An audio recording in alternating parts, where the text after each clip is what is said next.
Through the chair, you're live on HCAM TV. All right, thank you, Bob. Gonna give it just another 30 seconds here so that we are on time. You don't have a quorum yet, Gary. Oh, gosh. Yeah, we need one more. Thanks, John, for spoiling my fun. That's my job.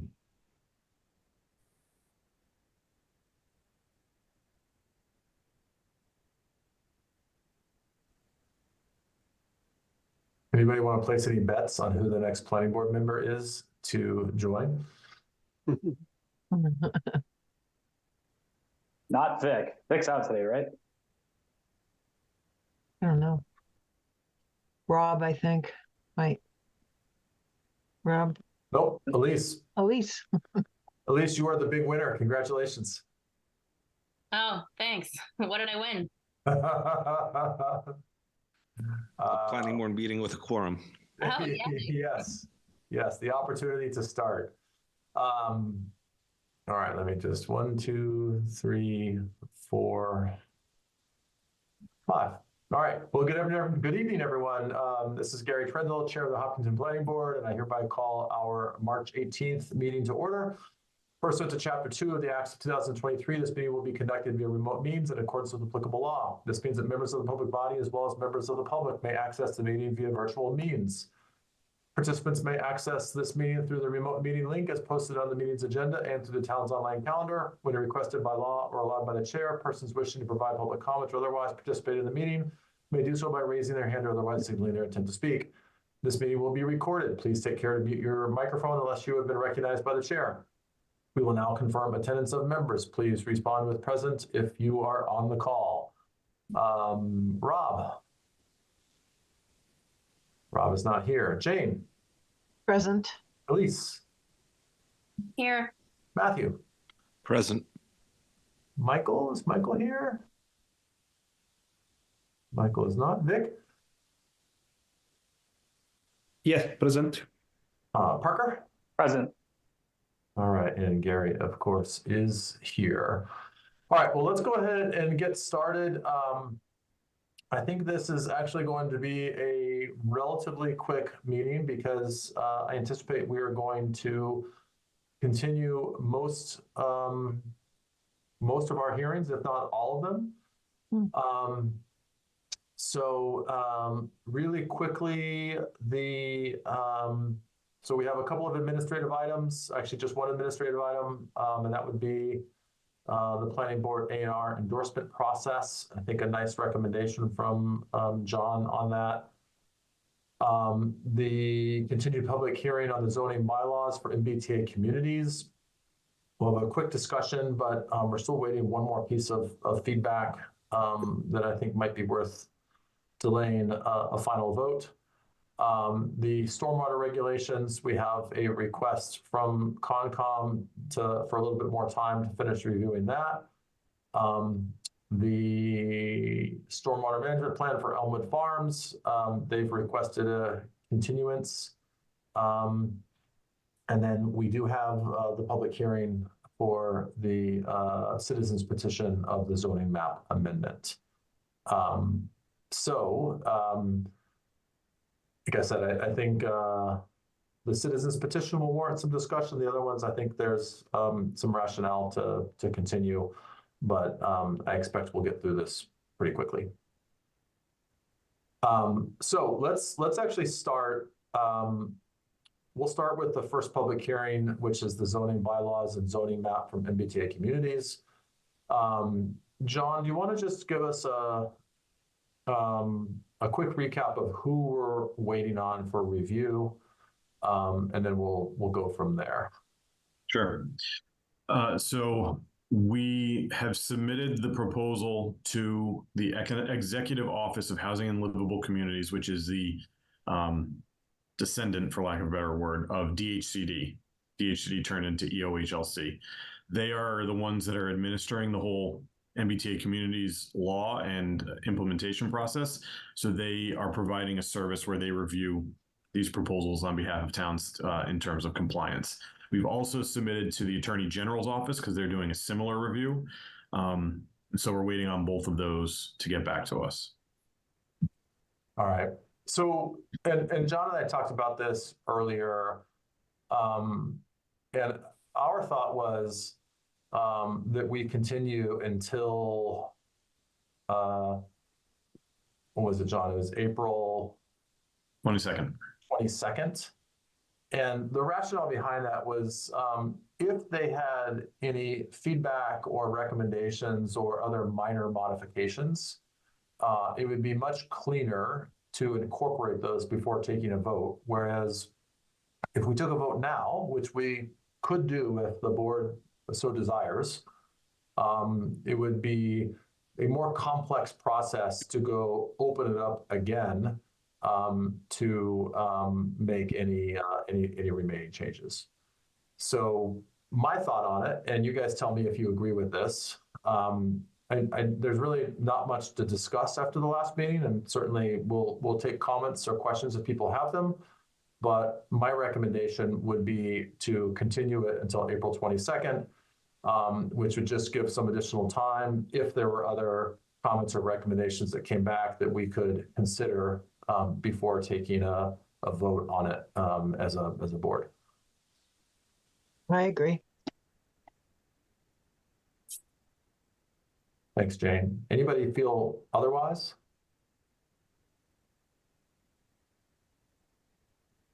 Okay. So I think that makes sense. I think I will just open it up and see if people have any other, we'll start with the board and see if people have questions or comments that are new or different from what we've talked about previously. And then we'll open it up to the public to see if anybody has any comments. So is anybody from the board? Nope. Okay, I don't see anybody from the public.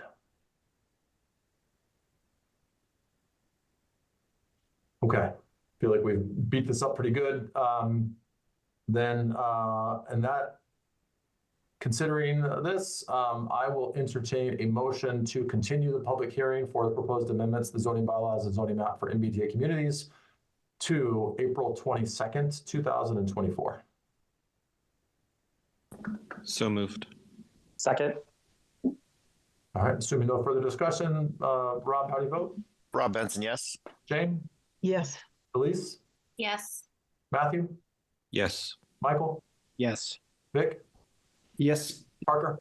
Yes. And Gary is a yes as well. Next up would be the continued public hearing for amendments to the stormwater regulations. And I'm going to recommend we don't discuss this in any more detail now, but John, was there a recommendation as to when we should continue this to? Concom said to, or the conservation agent said to just continue it to one more meeting. So it would be the next meeting on April 1st. April 1st.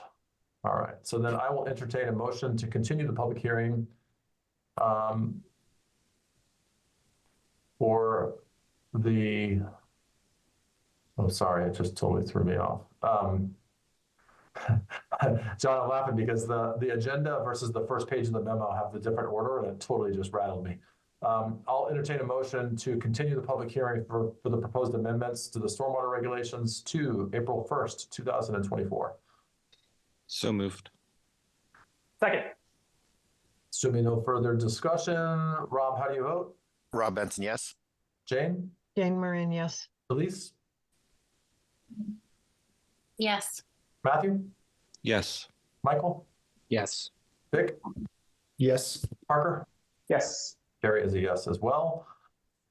The next one, stormwater management permit for Elmwood Farms 3 Toll Brothers. At the request of the applicant, I will entertain a motion to continue this to April 1st with a decision of, what was the request, John? April 8th? With a decision of April 8th. So moved. Second. Should be no further discussion. Rob, how do you vote?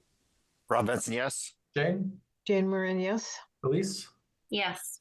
Matthew? Yes. Michael, Yes. Vic, Yes. Parker, Yes. and Gary is a yes as well. Okay, let's get into the citizens petition. I do need to open this hearing, so I'll entertain a motion to open the hearing for a citizens petition on zoning map amendment. So moved. Second. Assuming no discussion, Rob, how do you vote? Rob Benson, yes. Jane, Jane Marin, yes. Elise, Yes. Matthew, Yes. Michael, Yes. Vic, Yes. Parker, Yes. Gary is a yes as well. All right. So do we have someone representing the applicant on the call? Yeah, my name's Neil Bingham. I'm counsel for there are actually applicants. Sue Costanza, who owns One Colonial LLC, the owner of One Colonial Ave.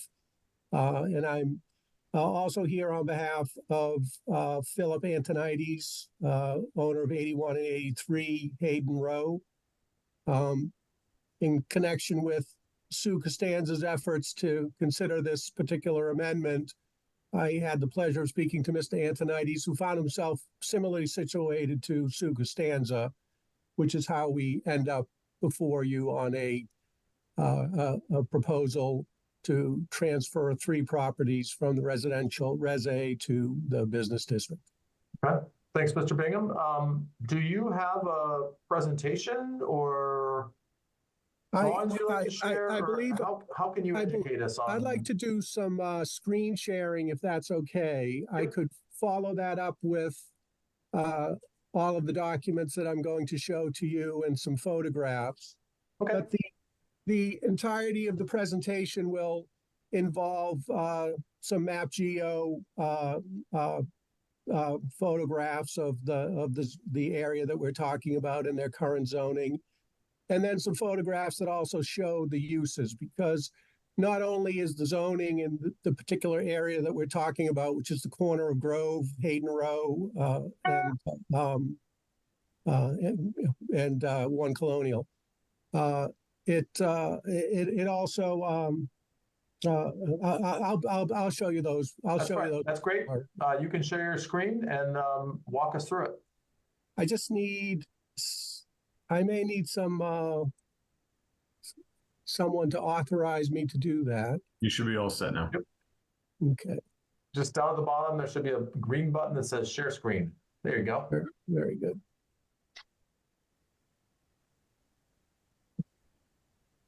So I don't know how familiar anyone is with these particular properties, but they're very Can you show us on the map?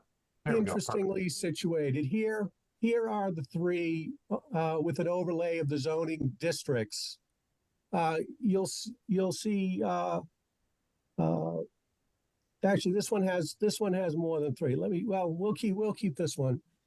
If you look at the properties that are outlined in yellow and then one in green, the one in green is 81 Hayden Row.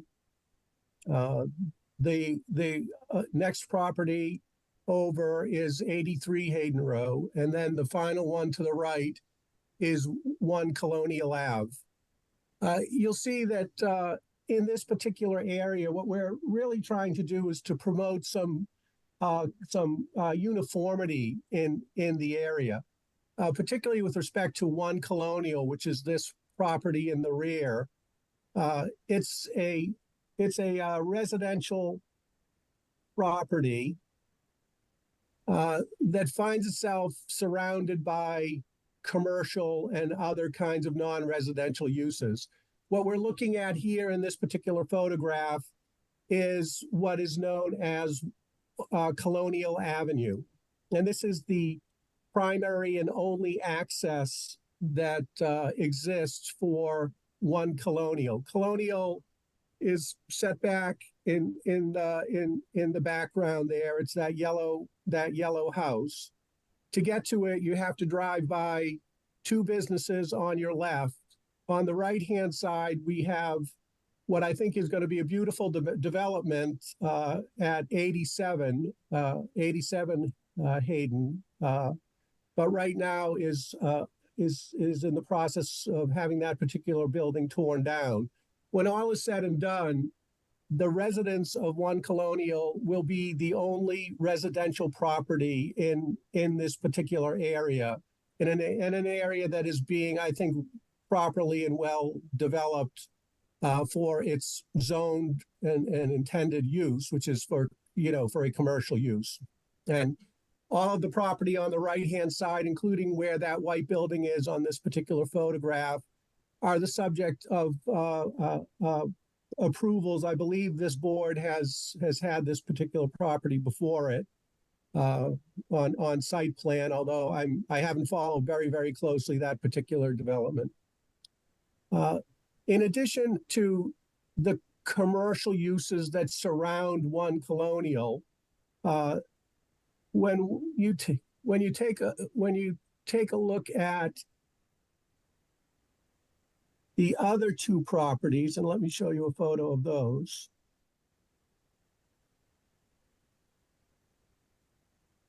That is One Colonial, a close up of it.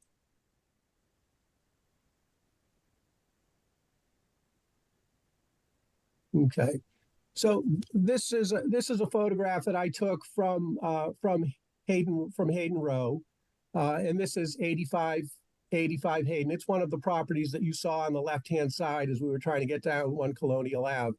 To the left, you will see Mr. Antonides' home, which is located at 81 Hayden Row. And then the area behind it is an undeveloped lot that is the third and final lot that we're dealing with, 83. As you can see, as this particular area is commercial and continues to develop commercially, what Mr. Antonides finds himself looking at and what Sue Costanza from One Colonial find themselves looking at is just really the same view, a view of an appropriate commercial use of the property. And it is both of their opinions that we would be better served if these three particular lots were added to the business district to allow for the uniformity that I think is developing quite naturally there. As you go down Hayden Row past 83 and 81, the street does transition nicely residentially, but the next property is a well done and well maintained dentist's office, but another commercial use that Mr. Antonides finds himself right beside. And it just even though that particular dentist's office is zoned residentially, it's in fact has a commercial use. So it seems like a very natural transition to allow each of these three properties to transition into the business district. I have just a couple of photos. I think everyone probably knows this area, but if this is just me turning around from that photograph down One Colonial, and you'll see that what we're looking at across the street, even though we're looking at a residential zone, there's nothing really residential about it. These are part of the school properties. You can see, I believe that's the middle school in the background. And of course, further down, just a little bit down the street, but you don't have to walk to see this. I could have just turned my camera, but I did walk a little closer. We're dealing with, a high school. So again, even though this is a very large, residential district, can you see my pointer, or does that not show up? It does? Okay, good. So even though we're dealing with which is, Res A and Res B here, there are no residential uses here. These are all of the schools. These are all commercial uses in the business district. I outlined one additional property, which is 91 Grove Street, and that's across the street from Mr. Antonides and across the street from 85 Hayden. And although it appears on this particular map that lot is in a residential zone, in fact, it's not. That property had been separately zoned to be part of this business district that was forming and that we're looking to expand with respect to the request that we have here.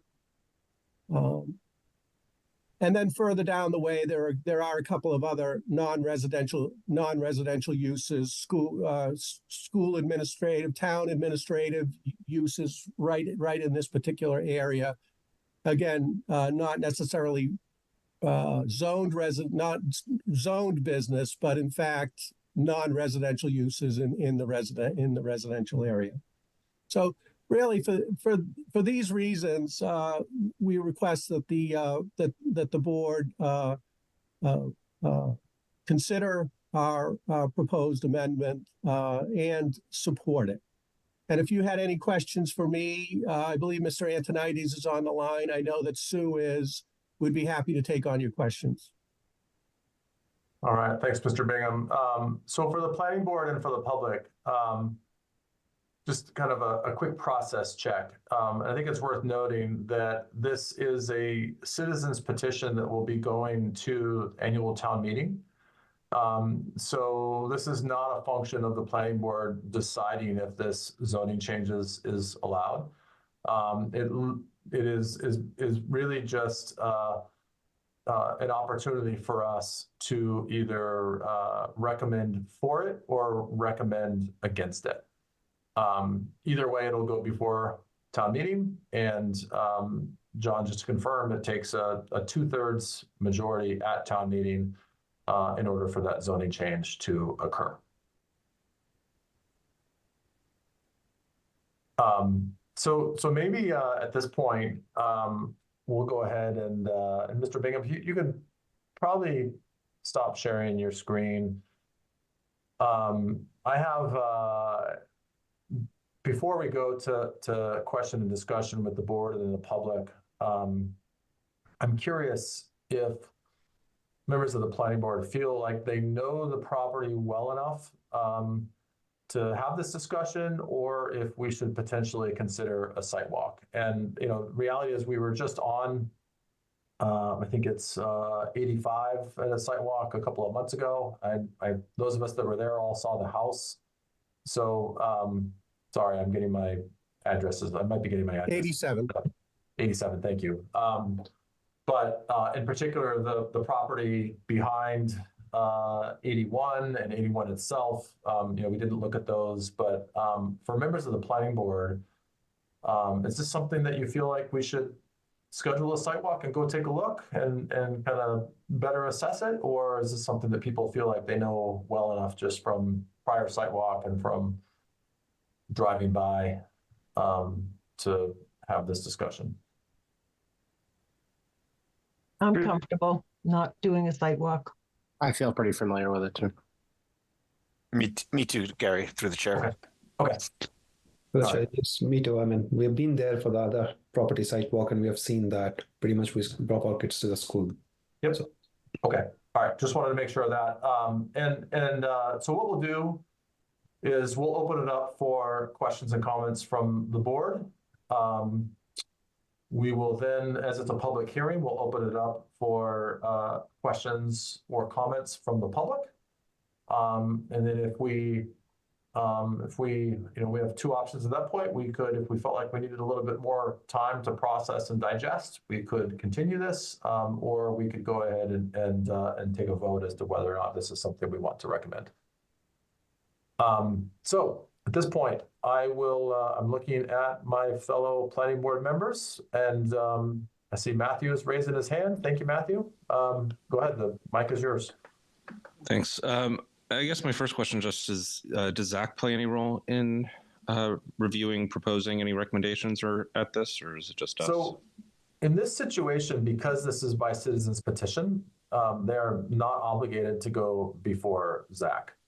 If you recall, last year at town meeting, there were a couple of proposed zoning changes that came to us by citizens petition.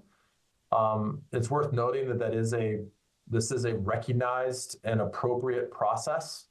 So people shouldn't feel like this is somehow trying to, you know, I mean, I think that you know, we recognize that there are sometimes circumstances where there may not be time, or there's other considerations that maybe it doesn't go through Zach. But in this situation, it is not required to go through Zach. Did you have a follow-on question, Matthew? Not this time, maybe later. Okay. All right, let me see. Who's next? Sorry, I gotta change screens. Vic. Through the chair, just a quick one. So when we're discussing this, is this like all the 3 lots to go, or we can still have a discussion that one lot can be converted as zoning and the other cannot? Can the discussion lead to that, or it's just that either all 3 yes or all 3 no? That's a great question. My understanding is that the citizens petition is for all 3. So, and I'm looking at John to correct me if I'm wrong, but if they wanted to only consider 1 or 2 of the properties, then they would need to resubmit in some other way. But John, I'll defer to you on that. Yeah, through the chair. So this is, since it's a citizen's petition, I mean, the planning board can like recommend to the applicant to take one out, but this is going to go before town meeting as is, unless they change it. So I think the recommendation should be for what's proposed. Did you have a follow-on question, Vic? I have, but I'll just come back. Let me. Okay. I will say in general, especially with an 8-person board, we're better off if we try to kind of lump all of our questions in together, as opposed to going around multiple rounds. But I'll give you time on this one. But in general, my preference would be that people go through their questions and then we move on. Michael. Yeah, just one quick one. So what's the difference, I guess, for the zoning dimensions for a business owned property versus residential A? I guess I'd be to John if he knows that one. Yeah, I'm going to look to John on that because I know that he can find that answer faster than I can. I was looking on my phone. I couldn't find it quick, actually.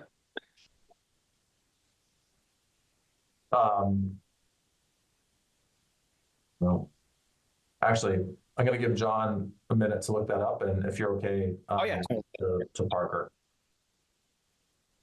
Through the chair. Sorry, Jane had her hand raised too, but let me. We'll go with Parker. Go to Parker first. Through the chair. Michael, could you restate your question again? I just broke up for a second on my side. What were you asking? I was curious, like, you know, with the setbacks and like the building size that are permitted for a business zoned lot versus residential A. Oh, okay, setback. Thank you.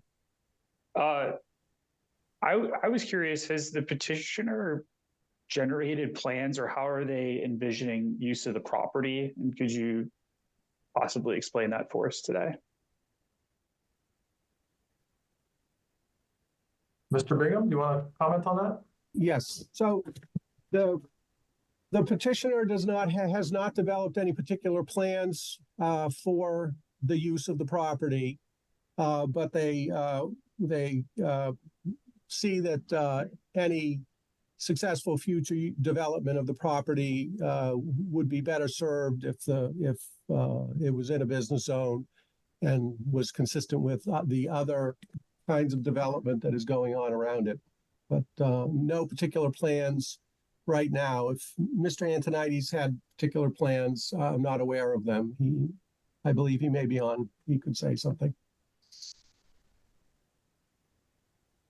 Sure. Mr. Antonetti, you want to just introduce yourself and give us your address? I think we know what it is. Bill Antoniadis. I own the house at 81 Hayden Row and the buildable residential lot 83 Hayden Row, which is sandwiched in between the 3 properties that are business on the right of me and the dentist on the left of me.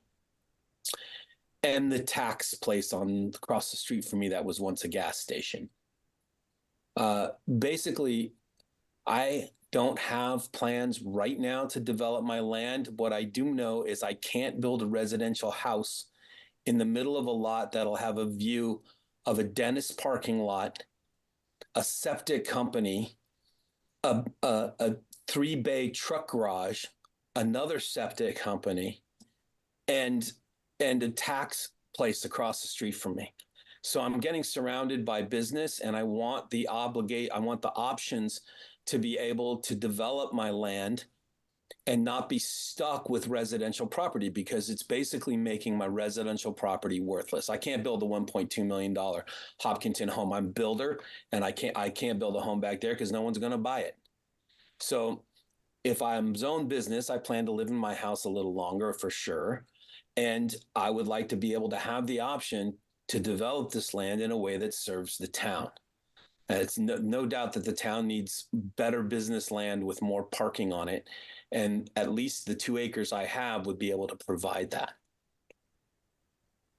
That help answer your questions? Yep. Any other questions for me? Any other questions for Phil? Could I just confirm through the chair? Mr. Antonides, you own the tax place across the street and Nope. No. No? I own 81 Hayden Row and 83 Hayden Row. 81 Hayden Row is a house with a barn attached to it. And 83 Hayden Row is an 1.5 acre legal residential lot that's sandwiched in between. Who owns One Colonial? Sue Sue Costanza. Costanza through One Colonial LLC owns One Colonial. Are you, Mr. Bingham, are you representing her in this for the citizens petition, or? I'm representing her, and she's here as well. Yep, Okay. that's me.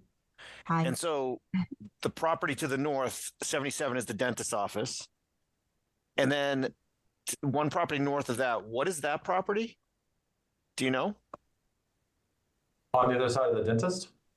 Yes. Closer to the center of town. It's a 2-family. Yeah. Okay. And then there's an apartment house. And looking at the zoning maps, 0 Colonial, it looks like it's listed as an unknown owner. Correct.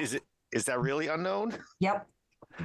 I believe that there was a tax taking by the town of Hopkinton that hasn't been followed through with a foreclosure sale. But the owner of that property is unknown, I think, to the town and to us. And I know may we have- just. It may have been important to someone generations ago and has been lost in time, is my guess.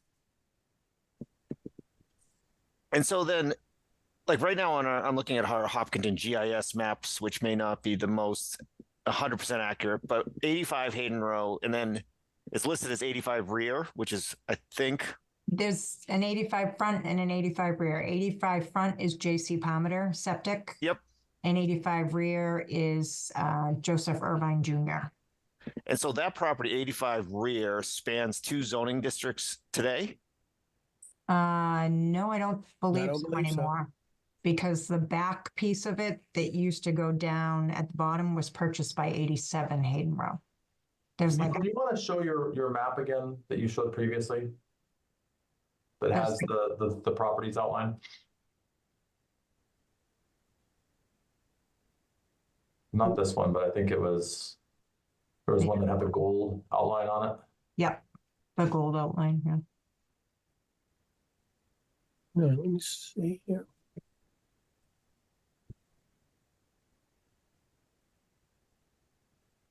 Here we go. So the Yeah. U2230, right to the right of that is the continuation of U22330. So just below U22340, 0 Colonial. Right, keep going over. Like right below that darker yellow is part of 85 rear, and that's still zoned. Mm-mm. So that's the piece, Sue, that you're saying was conveyed. Is that right? Yeah, I believe that was conveyed to 87. So the owner of But conveying it to 87 doesn't mean the zoning changed. but, I have no but idea. as far as 85 rear being a multi-zone lot, It is no longer.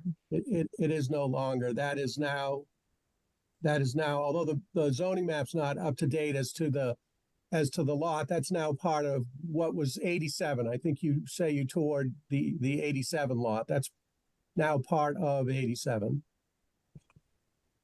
Okay.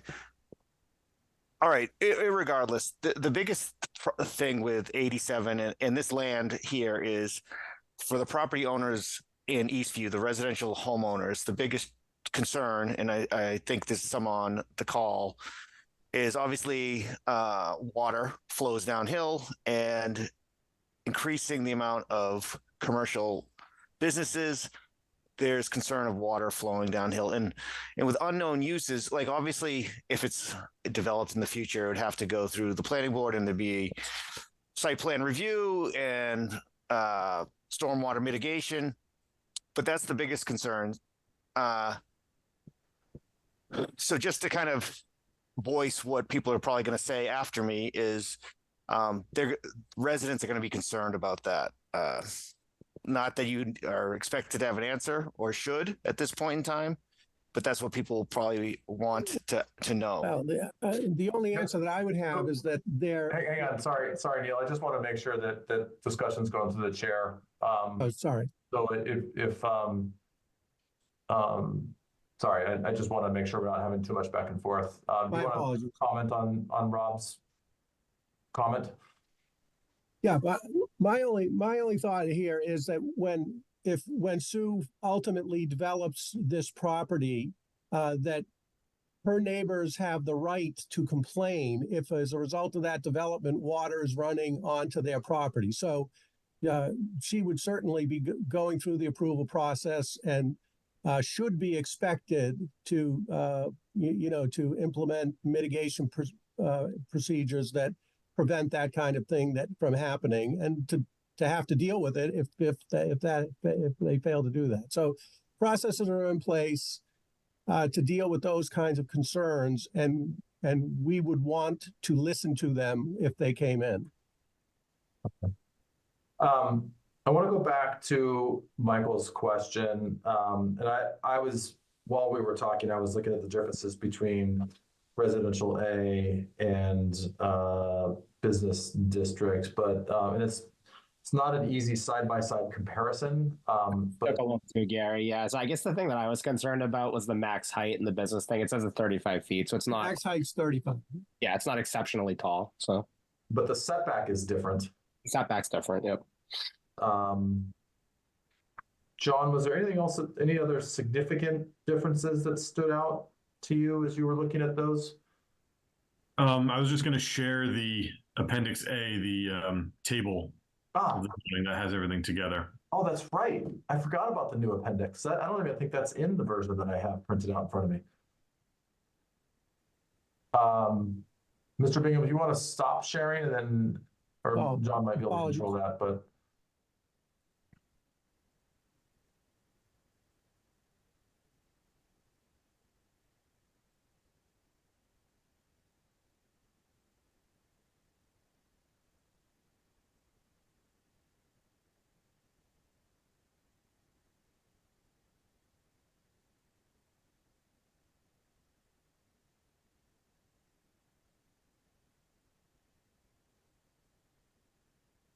Okay, so we're looking at residential A and business.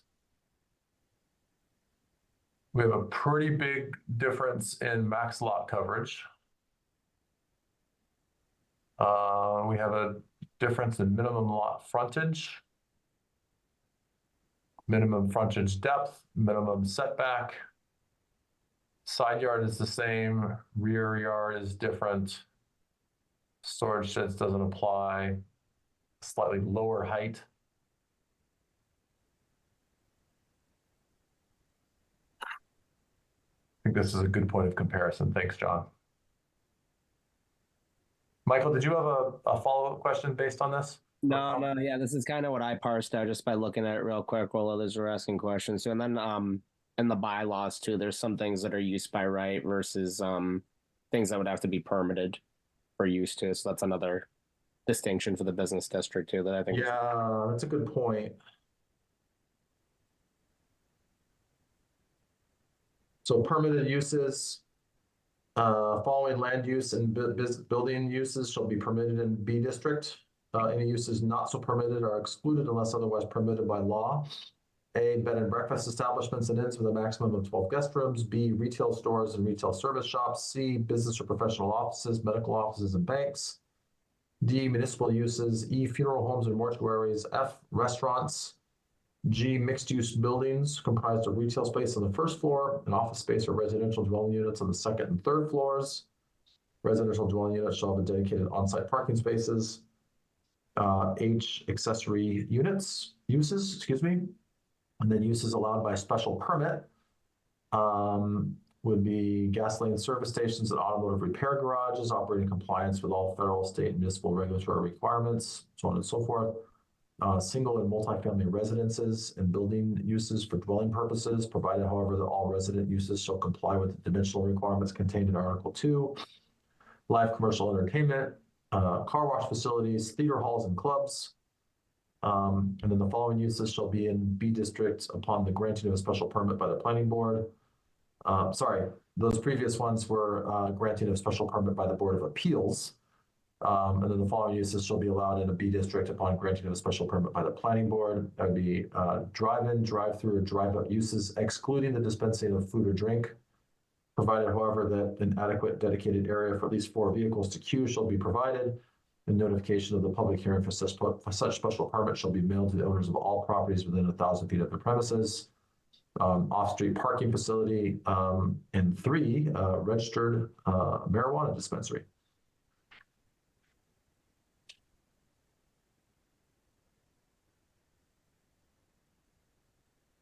So thank you, Michael. Appreciate you asking that question. Yeah, no worries. Parker. Through the chair, I was curious to the petitioner, how will this development, or do you have any rather plans, or what is your timeline to developing the property once it's rezoned? So do you have any plans for development? And then have you explored any alternative uses for the property that would be compatible with its current zoning? Mr. Bingham, do you want to answer that, or you want to defer to the property owners? I'll defer to the property owners to start. Sue, do you want to start? Well, hi, Neil. Currently, I have a tenant that's in the small house right there. But I don't have any other plans for it right now. It's been a problem just because there's a lot of activity and access going on. So, I mean, I own J.C. Palmer Septic up front, so I would like to just have area to expand. That's all. Thanks, Susan. I'm just curious, what would be your timeline if the rezone was approved, or do you have any timeline for the property? I don't have any specific timeline. You know, we would just use it for extra parking at this point, I would think. We're kind of, you know, we've got space issues up here right now, just because of all the construction going on. So I do feel like I should add here too, that we should be careful about considering things like different potential uses, because the zoning change to the prior discussion gives certain rights to that land. And we are not in a position to, you know, even if, you know, it could be, we're going to put in a taco shop with outdoor park and seating and everyone's going to love it. Well, right. We don't have a specific. Not binding in any way. So I just want to make sure people are clear that any of those uses could be considered on that property if the zoning were changed. Right. We don't have a specific. Right now, I have a tenant in the little house, but I don't have anything specific. Yeah. And then, as Mr. Antonides said very well, the idea of, you know, developing residentially in that particular area is really a challenge, simply because there aren't many who would want to purchase a very expensive new home on that particular lot, only to have to look around to see all of these business uses that are on the property. Yep. Okay. Just wanted to add really quickly. I've been here for 22 years, and even living in my house, the dentist's parking lot has tripled in size. Even though it's special use, it's never going to be anything but a dentist in the future. It's got cement floors in the building. And the approvals by the town, regardless of my objections, were, their parking lot is paved right to my property line. And so as I've lived here, I've been encroached upon by business. I got a letter that just said all of a sudden, oh, we just decided to make the gas station across the street, which was special use, business zoned. So now I know that I will look at a tax place and an electric shop across the street forever. And so as I looked at developing my land and talking with the building department, the only choice I have is to build a single family home on an 1.5 acre lot in Hopkinton. And I can't build something that's going to make any money that someone's going to want to live in. So I'm kind of stuck. And so I'd have to explore all sorts of special use, or just get zone business and know that I can look at this thing as, right now, why would I even entertain the idea of doing anything business here when I can't? Yeah. Thanks, Phil. You're welcome. So I'll just offer up my quick comments here, and then we'll go ahead and open it up to the public.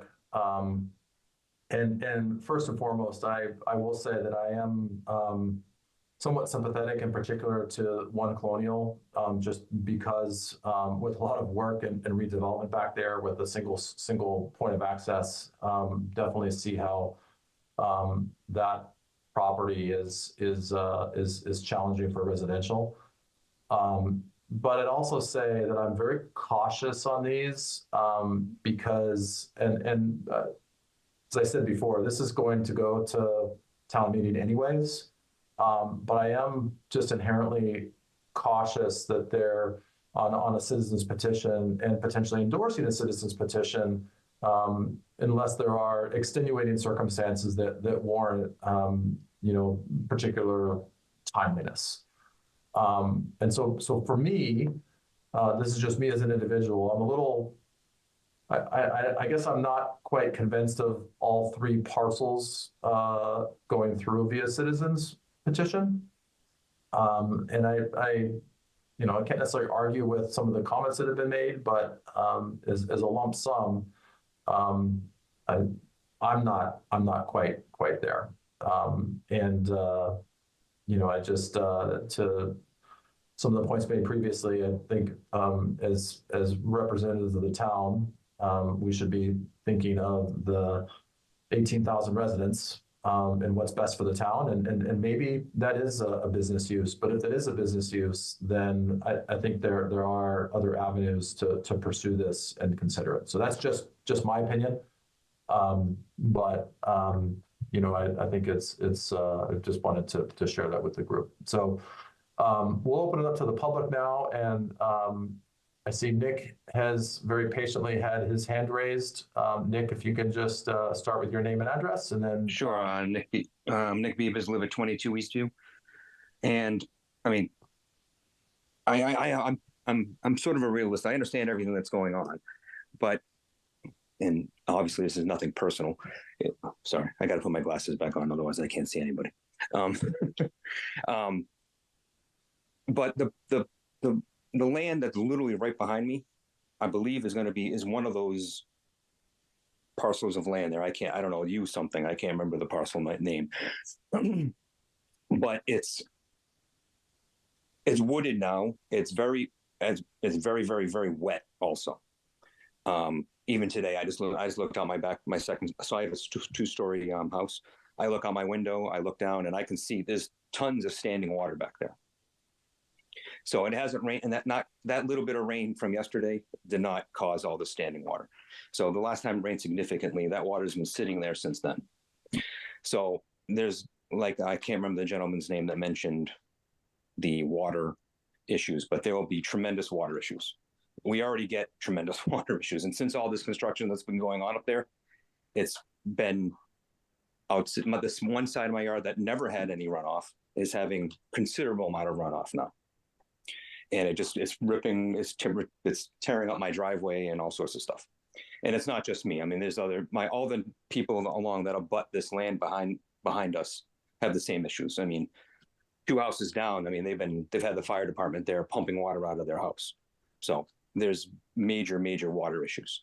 The other comment I want to make is the attorney did misspeak when he said that there is only commercial properties that abut this property. Obviously, there isn't. My house and others abut this property, and we're zoned residential. So it's not all commercial. There is residential people that do live in this area, and like the other gentleman, Mr. Phil, I can't remember your last name, Phil, but putting a parking lot back there, like he mentioned, would be very, very bad for runoff, since there is no absorption from that, and that would be even worse. And having a parking lot sitting behind looking out my windows here, looking at a parking lot, is not what I believe the citizens of Hopkinton would want. Plus, it's too far away from the center of town. I mean, that parking lot there, there's no one from the center of town that's going to use that parking lot. Right. Other than that, I would think it's just, I understand it's sort of a weird configuration of lots back there. It's like 3 of them that are very oddly shaped. But I just don't, it's just not the place. Plus, the other, it's just not the place for a business with families that live right abutting this land. It's not, there'd be no buffer at all. And no fault of Sue at all, but the business that's there now, I mean, it's not, I mean, as Phil mentioned, it's a septic company. So, I mean, I look out my window now and I see excavators, backhoes, piping, and that's sitting on residential, and that's sitting on a residentially zoned land now, which I don't believe it should be sitting there. I mean, I don't think that sort of business equipment sitting on a residentially zoned piece of land. So there's a whole bunch of little flags there. The other thing I just want to say is just blindly switching the zoning to business without any plans or anything just seems a little bit, all right, just make it business. And then, 5 years from now, we're going to put in, you don't even know what's going to be sitting there. So it's without any foresight of what's going to be happening or coming. I think it's just a little putting the cart before the horse. Got it. So Nick, I do feel obligated to just say a couple of things, and I appreciate all your concerns, and having had properties around me developed, I feel for that. But just 2 quick things. Number one, from the zoning perspective, one of the reasons that we deal with zoning the way we do is to be consistent and fair. And we all know that what we try to avoid, or what we have to avoid, is subjectivity. And so therefore we have zoning standards that allow certain uses by right, that allow certain uses by special permit. Oh yeah. I understand. And that's very intentional on the part of any zoning bylaws. And then the second thing I just want to point out, and the water one is certainly, we talked a lot about it on the abutting property there. Yeah, it's since they haven't finished what they're doing. Sorry, we're not going to have a discussion. Sorry. So I realize it's painful, but I would also just say that this has been an unusual year.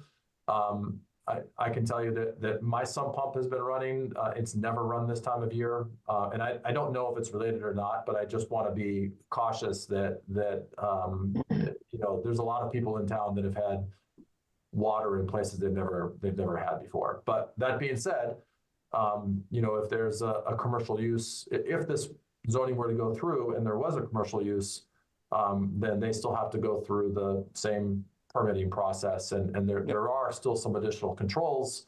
So it's not like it's just gonna build what they want and carry on. There's still some additional understood approvals they have to go through. So I just wanted to clarify that, but I totally understand your concerns, and I appreciate you bringing them up. I just wanted to clarify a few things. I think just one point. I think the biggest out of all of I said, I think the biggest thing is the open-endedness, not knowing what. I mean, there's no knowing what's going to happen. Yeah. Okay. Thank you. Miss Iron. Yeah, hi, it's Rhonda and Steve Petrovsky from 2 Hazel Road. We abut the land in question. Well, we certainly do, Susan, and we look over it.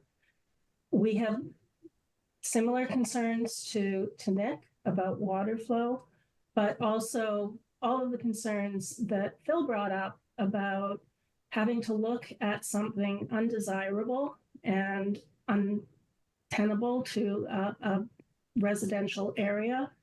We feel like this could very significantly impact the value of our property going forward. We also feel like we don't really want to look at what's there now. To be honest, it's a bit of an eyesore. So yeah, we have concerns, and we'd like to know what kind of mitigation would be put in place. Do you want to add anything, Steve? I think when we purchased the property, we purchased the property knowing that this was a residential zoning and behind us. So we expected maybe a house or, to be built on there. 2 houses, 3, whatever. It's a large lot. And here we are now. We're looking at, complete redevelopment, and obviously the applicant's looking for, changing the zoning. And again, as Nick said, even with the current construction that's been started there, it's been nothing but a huge mess. My septic leaching field is completely underwater every rainstorm. Doesn't matter how big or how little it is. And eventually it will fail because it's getting too much water coming into it. So that's a concern that we have. And again, our property value, I would say that even right now, if somebody came and we tried to sell that property, and just the way things are going right now, I'm willing to bet that we've lost a significant amount on our value. It went from being residential behind us, wooded, with a buffer zone between us and the commercial zone, to now there's no trees left. Everything's been taken down completely. Just the trees along our wall that we have. Thank you. Are there any other questions or comments from the public? Phil. Phil, I can't pronounce your last name either, so I apologize, but I know you as Phil. It's Antoniadis. I just wanted to mention the following. One, I never planned on paving a parking lot in my yard. I was only mentioning that I have enough land that I could actually put a business on it with enough parking that someone could actually go to the business without clogging up the streets. Secondly, I just wanted to say that for me, once you zone 81, once you zone one colonial business, I am now 95% surrounded by business. There's always a place in town where a business zone meets a residential zone. It happens in every single town. And I knew when I bought this place that I was next door to a business. What I didn't know is how these businesses were going to grow. And so at this point, when you say, well, I don't really know about, you have to make a decision about a business zone, and then we go about developing that business zone to serve the community. And to say that this area is not business, it is. And it has, the HCA has a huge amount of people that go to it every day. We've got Select, and now we've got a new office building going in. We've got a septic company. Basically, my house changes color with the traffic light on the corner. And it is virtually impossible to get in and out of it during the school time that the buses are coming in. It is in a perfect business zone if you were to make it a business zone. And the only reason why I want to go there is I want to have some kind of future for developing my land and my home. I can't get full Hopkinton value out of my home because it is smack in the middle of a business district. That's it. That's all I wanted to say. Thanks, Phil. Anne has her hand raised. Hi. Just making Hi. And if you can start with your full name and address. For the Yes, record. it's Ann Mattina, 40 Eastview Road. I just want to speak to the water issue that Nick was talking about earlier, and the irons we're referring to as well. I don't know if folks are aware of it, but this whole development has a lot of drainage issues. And there are these water pipes that are underneath people's property. Behind our house is an empty 3-acre lot, an undeveloped 3-acre lot. Again, it's under probably right now about 2 feet of water. But there's also a drain pipe that goes into it. We are lucky we're at the very bottom of Robin Road. Because that drain pipe is in our yard, we don't get a wet basement, but many of our neighbors do. And some of them actually have pipes that go out to the street as they're trying to mitigate their water damage. I know a new neighbor recently said there was about 6 inches of water in his basement, and he was shocked. So there is water all over the place here. And again, when they developed it as a residential area, they did take steps to ensure, make it as best as they could. But I think that it is a concern going forward. And my other concern with all of this is exactly what Nick said, is the cart before the horse. This seems like we're giving, if I were to put it in another metaphor, I would say, or analogy, I would say this is like giving someone a blank check and hoping that what they come up with is the same amount we have in our bank account. I would much rather hear a specific plan than just kind of say, go ahead and change the zoning. Yeah. That's my personal opinion on all of this. Thanks, Ann. I do appreciate that. And like I said before, the way our zoning works is it doesn't require a specific plan, and that's intentional. But again, I'll also say this as well. We as a planning board certainly need to be looking at the broader interests of the community. And what that means is that we don't necessarily, our objective is not to develop more land or to increase value of land, just like our objective is not necessarily to only consider the neighbors behind. So I'm just going to encourage everybody to, again, continue to think about this through the lens of collectively what's best for the community, and certainly appreciate your concerns and realize that water is an issue for a lot of people right now. Thank you. Ted. Hi. Ted Barker Hook, 75 Grove Street. I'm also on the Zoning Advisory Committee. And I thought I'd check in to give just a little bit of historical context, especially to the request from 81 Hayden Row. 81 Hayden Row was brought to Zach 7-8 years ago, whenever I started on Zach, asking to be rezoned business with a lot of the same understandable concerns. Zach recommended against the rezoning then. And one of the things we looked at is, while if you look south from Phil's house, admittedly, it looks business. If you look north from Phil's house, even with the dentist office, the building itself is still the shape of an A-frame house. And very clearly, it becomes a neighborhood going in that direction. And at the time, our discussion centered very much on zone creep. And if this house is zoned business, then the dentist office clearly would have a case to zone business. Then the next house, which again is a house, though it's an apartment owner, someone who doesn't live on the residence, might say the same. I can make more from my house if we rezone. There was a very real concern of business zone creep heading north towards town. And it was on that basis, largely, if my memory is accurate, why Zach did not recommend the rezoning of 81 Hayden Row at the time. So I just wanted to chip in with a little bit of history on the property. Thanks, Ted. Helpful context. Are there other questions or comments from either the public or from the planning board at this time?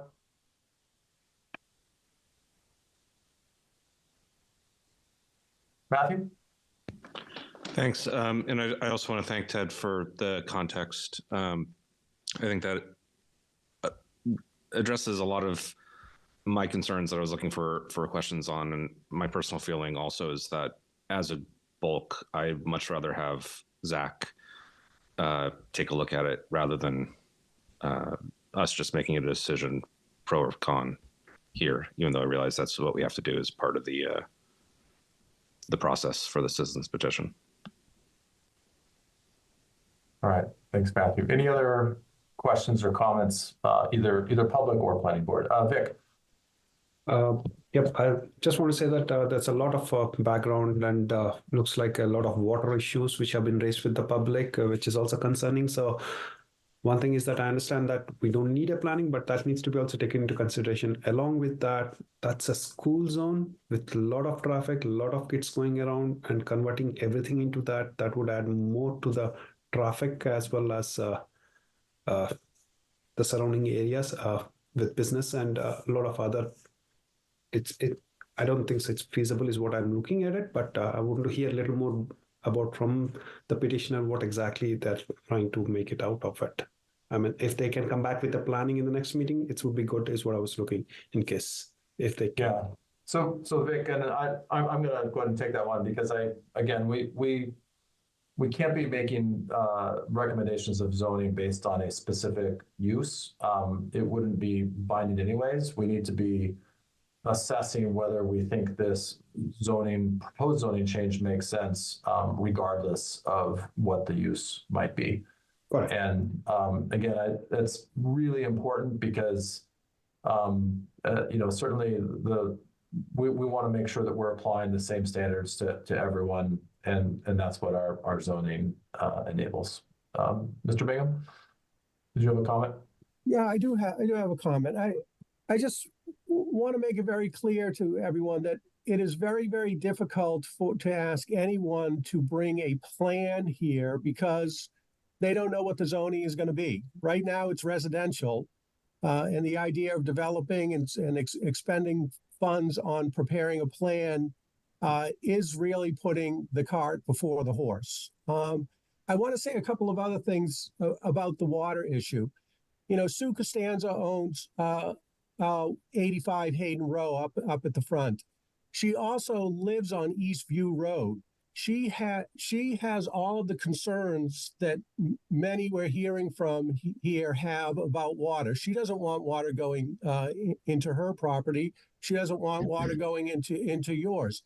But nothing that's going on as of today that maybe people are seeing when they look out their window has anything to do with these particular applicants. Nothing. She hasn't cut down any trees.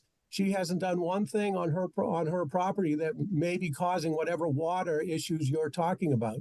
And one of the things that may lend positively toward the kinds of issues that you're talking about with respect to water is actually the development of the property, which would give, if the water is in fact coming from One Colonial or from any other property, there is nothing better than having an eye on that kind of thing, see how the water flows go, and then they would be dealt with at the planning board level. But doing nothing is not going to solve those water problems.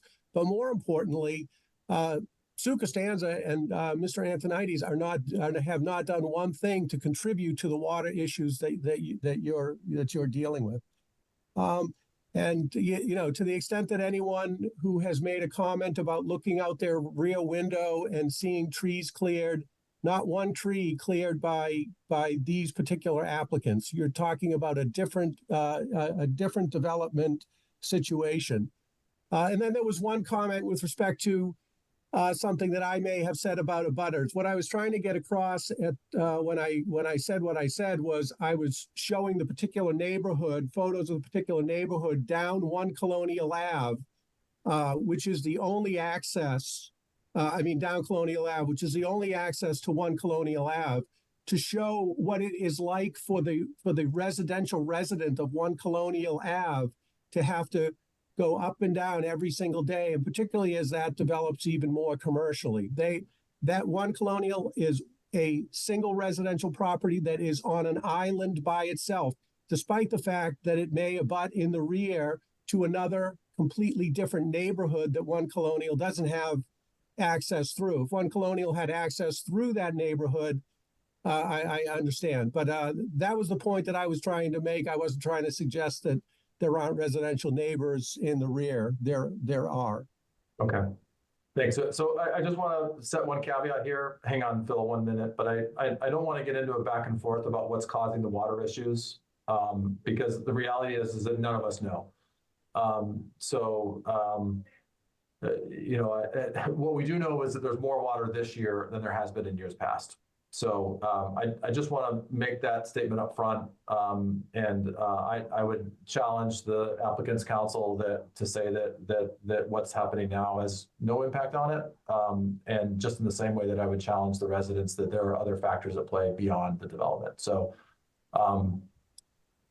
Phil, did you have a quick comment? I do, because I feel it's a little disingenuous what Ted had put forward. As a citizen of Hopkinton, this is how 7 years ago I tried to get zone business along with the dentist next door, and it was denied by the zoning board, and we chose not to bring it to the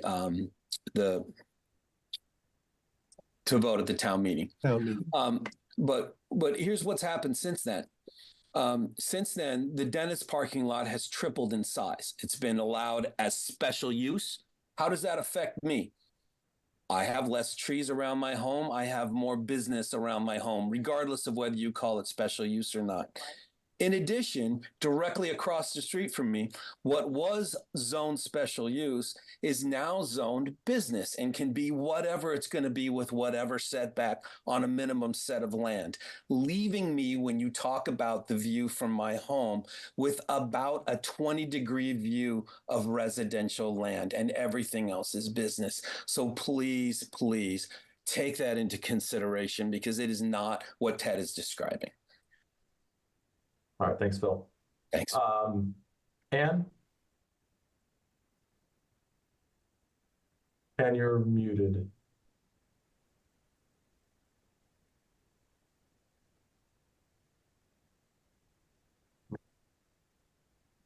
Ann, you're still muted. You want to unmute? If not, then maybe we can go to Nick, and then we'll go back to you, Ann, afterwards. Yeah, I just wanted to clarify just a couple things that Neil mentioned. So they did clear trees down there. It's around, it's literally right behind my house. So that land is around that little yellow house. And they raised the water issues. And I know you don't want to get into water issues, but because of gravity, they raised the land back there. So when they put more fill right behind that little yellow house, the water comes down more. I mean, that's just, I don't care how much rain we got last year, this year, and every year. There's more, it's higher up. They've raised up the hills even a little higher now behind my house. So I think you might have misspoke, but they definitely cut down trees that was not part of 87. It came all the way over to Phil's house. So again, we're not going to get into he said, she said. No. I just wanted to clarify. He was adamant that property did not do anything, and they definitely did. Understand. Thank you, Ann. I just want to. It's not a where the water's coming from comment. It's about this process. This is the process for hearing from the neighbors, and I think it's really important. I'm not trying to make this into a neighbor against neighbor kind of argument here. I just want to be able to have, point out some of the issues that exist in the neighborhood. And frankly, with all due respect, Mr. Bingham, I do feel as if you're pointing out that this isn't Sue or Phil's problem. You're right. Absolutely. And there are neighbors, and we don't, I don't hold anything against them, but we were given the opportunity to join the conversation tonight. And that's what we're doing. And we're asking our elected representative, our planning board, to think about these things. And I'm sure if it goes to town meeting, when it goes to town meeting, there's going to be even more discussion about it. So about all of these things. So I think it might, rather than saying, this isn't my client's problem, you should recognize that we all live together in the community. And I think that Gary has said that numerous times tonight. But I just wanted to point that out. Thanks, Ann. Well said. I just would clarify one thing. This is going to town meeting. So all we're really doing here is just voting if this is something that we would want to recommend. Right. So, and it's an open hearing, right? It's an open public hearing. Town meeting, yes, this is an open public hearing, and that's why we're happy to have your input. And town meeting will be open as well. And certainly, I would be willing to bet that regardless of how the planning board votes on this tonight, a lot of this discussion will be had at annual town meeting as well. So I think that I think we're probably ready to take a vote. Does anybody from the planning board have anything else to add before we do? I don't see any. John, one question for you. You kindly put together two different recommended motions in the document. And my instinct here is that we move forward with the motion that is written in the affirmative. So the motion to approve, and then people would vote whether or not they support that. Is that, I feel like that's usually the way we do it, but you threw me off a little by also throwing an alternative in there that was to disapprove. And I'm curious if you can tell me if there's any considerations that we should have as to which motion we take a vote on. No, I think you've got it right. The disapprove was just to give the board another option in case the sentiment on the board was pretty clear. But I think at this point, the voting in the positive, it makes sense. Okay. So I hope everyone understands that. What I'm going to do is I will entertain a motion that the planning board recommend the town meeting approve the citizens petition to rezone the properties located at 1 Colonial Ave, 81 Hayden Row, and 83 Hayden Row from Residence A to Business B, article as written in the 2024 annual town meeting warrant. So moved. Second. Okay. So again, just as a reminder, if you are supportive of the planning board recommending this, then you would vote yay, yes. If you are against the planning board recommending this for approval, then you would vote no. So everyone clear on that? Any further discussion on the motion that's on the table? All right, seeing none. Rob, how do you vote? Rob Benson, yes. Jane? Yes. Elise? Yes. Matthew? No. Michael? No. Vic? No. Parker? No. And Gary is a no as well. So the motion does not carry.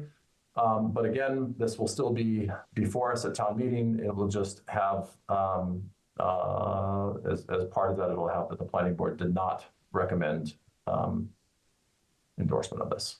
So appreciate everyone's discussion on this, certainly lively. Like I said, I know that that's going to continue. Yeah, we'll see you all at town meeting. I guess I need to close that hearing as well. So I will entertain a motion to close the hearing for the citizens petition. So moved. Rob, second. All right, should be no further discussion. Rob, how do you vote? Rob Benson, yes. Jane? Jane Moran, yes. Elise? Yes. Matthew? Yes. Michael? Yes. Vic? Yes. Parker? Yes. Gary is a yes as well. All right. The last thing before us tonight is the planning board A&R endorsement process. John, do you want to quickly summarize what is before us here? Sure. So as many of you know, we are constantly nagging you to come to town hall to sign A&Rs. Generally, when meetings were held in person, the A&Rs would be signed right then and there. But now that we're having remote meetings, obviously that can't happen. So there is a provision in Mass General Law that allows for people or a person to sign on behalf of the planning board. We just need to follow a process of filing a letter to the Registry of Deeds. And then that person or people can sign on behalf of the planning board. And so that would basically say, you guys don't have to make your way down to town hall every so often to sign, and we don't have to nag you as much. The issue is, and it's not really an issue, is that this has to be done with every new planning board. So we could do it now, and then it's good until the election, and then we'd have to do it again. But I think starting in May, after the election, we would just, if this is something the board would do, we'd bring it up as one of the first items along with the organization, have the board vote on that letter, we send it to the registry, and then we're good for a year. So happy to answer any questions if anybody needs any clarification. Otherwise, the example letters are in the folder if you had a chance to look at them. So there's two letters that we included, the one to the registry, and then the town clerk recommended we include his certification of planning board action that goes along with that letter so that the registry knows that the town is fully aware of it and he can certify officially that the board voted in one way or another. All right, thanks, John. And I appreciate you working through a process on this. I feel somewhat obligated to just say that part of our responsibility as planning board members is to sign things. I agree with the town hall staff that it does get frustrating to have to chase people. We all live in town. None of us live that far away. Many of us travel, but there's also there's extended hours and there's other considerations that enable this. That being said, A&Rs are probably not the most critical thing that we're reviewing. And the fact that we need 5 signatures certainly complicates things. So I'm appreciative and supportive of this. So my recommendation would be to move forward, but I'm curious if other folks have questions or comments for either John or for me. Through the chair. Oh, yeah, go ahead, Parker. I didn't raise my hand. Matt, go first. Parker can go first. Yep. Thank you. Good. I think this is a great move. I mean, as it was said previously, we would potentially be in person, and unless we move back in person in the future, and given we have to reauthorize this with every board, this isn't a binding, mechanism for the future. Also, from like an SLA perspective, I think it's just more, for lack of a better term, customer obsessed. For our different folks coming before the board and seeking an A&R. So I'm for this. When John brought this up over email, I sent this and forwarded this to Gary because I think at the end of the day, it's like the right move, for us to just be good stewards of not only the board's time, but also folks that rely on us. So I think it's a good idea. All right, Matthew? Yeah, second a lot of what Parker said. I don't see it as disenfranchising us or our statement. We still have to vote on these. One question on that, though, is does the designee, John or whoever, just sign it as himself in that case, as the designee, or does he name the board members that voted or board members? John? So I'm going to confirm this with the town clerk, but I think, and we had talked about it, I just don't remember where we landed, me and the town clerk this past week. I think I would just sign up my name and then potentially a statement saying on behalf of the planning board or something to that extent. Sounds good. Thank you. All right. Any further questions? If not, then I will entertain a motion that the planning board, upon any vote by the board to endorse approval not required plans, authorize John Gelsich, principal planner of the town of Hopkinton, to endorse said approval not required plans on behalf of the planning board. So moved. So moved. Second. Assuming no further discussion, Rob, how do you vote? Rob Benson, yes. Jane? Jane Moran, yes. Elise? Yes. Matthew? Yes. Michael? Yes. Vic? Yes.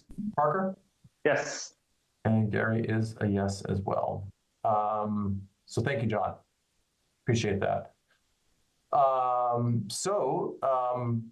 As noted previously, we don't yet have minutes to review from the last meeting. So Through the we chair. need to continue. Not to just want to provide clarification. They were accidentally put into last week's folder. So I moved them into this week's folder. If you want to take a look at them, I've also put them into, or sorry, last meeting's folder.